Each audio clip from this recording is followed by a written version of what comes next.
วันที่13 พฤษภาคม 2025อยู่ที่เมืองศรีสัตนาคได้จัดพิธีปิดสุดเฮียนทฤษฎีการเมืองและการปกครองขั้นต้นหุ่นที่7สุดที่1ขึ้นโดยการเข้าร่วมของสหายดวงเดือนวงศ์นาราชรองเลขาพรรคเมืองศรีสัตนาคสหายสอนสวรรค์มณีวงศ์รองผู้อำนวยการโรงเรียนการเมืองการปกครองนครเมืองจันทร์พร้อมด้วยภาคส่วนที่เกี่ยวข้องเข้าร่วมสำหรับการเรียนการสอนทฤษฎีดังกล่าวแม่นได้ดำเนินมาแต่วันที่10 ตุลาคม 2024ถึงวันที่2 เมษายน 2025มีผู้เข้าร่วมทั้งหมด59สหายซึ่งหลักสูตรการเรียนแม่นปฏิบัติตามทฤษฎีการเมืองขั้นต้นของสถาบันการเมืองและการปกครองแห่งชาติวางออกมี5กลุ่มวิชาประกอบมี11วิชา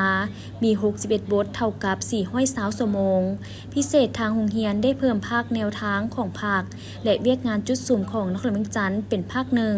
รวมมี12วิชาในนี้อาจารย์ขึ้นห้องบรรยายทั้งหมด60เทื่อสหายจำนวน250ชั่วโมงสัมมนา36ชั่วโมงรายงานเพิ่ม16ชั่วโมงแก้ไขข้อข้องใจ48ชั่วโมง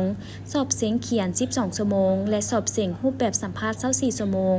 ทัศนศึกษา7ชั่วโมงเขียนบทและป้องกันบทจบขั้น27ชั่วโมงเท่ากับ100ส่วนห้อยและได้สำเร็จตามแผนการเรียนการสอนที่ได้กำหนดไว้ครูอาจารย์แต่ละสหายได้มีความบุกเบิกพัฒนาการสิสอน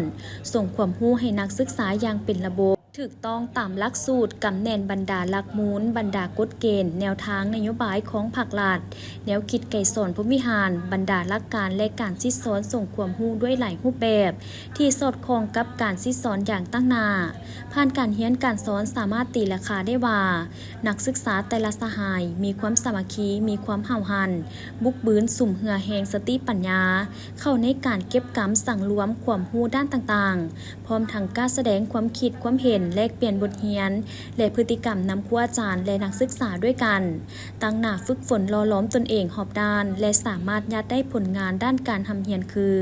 ได้คะแนนระดับดีเลิศเกรด A 489เถื่อคนเท่ากับ 59.2 ส่วนห้อยได้คะแนนระดับดีหลายเกรด B บวก334เถื่อคน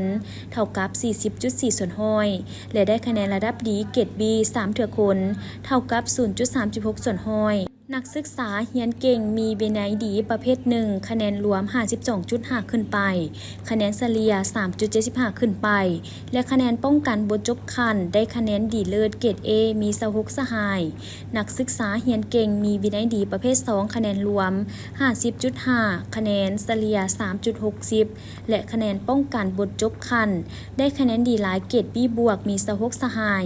ในพิธียังได้มอบใบยั่งยืนสำเร็จสุดเรียนทฤษฎีการเมืองการปกครองขั้นต้นหุ่นที่7สุดที่1ให้นักศึกษาจำนวน59สหายพร้อมทางมอบใบย่องยอให้นักศึกษาเรียนเก่ง